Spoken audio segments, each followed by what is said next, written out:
আসসালামু আলাইকুম। ওয়ালাইকুম আসসালাম। দাদু কি করতেছেন আপনি? অজু করতেছি।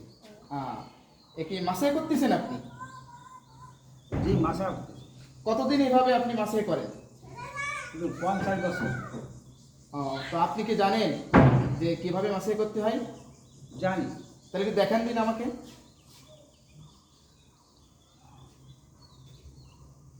সুপ্রিয় দর্শক, দেখুন আমার এই দাদু দীর্ঘ 50 বছর ওযু করেন এবং তিনি সুতার মোজার উপরে মাসাই করেন।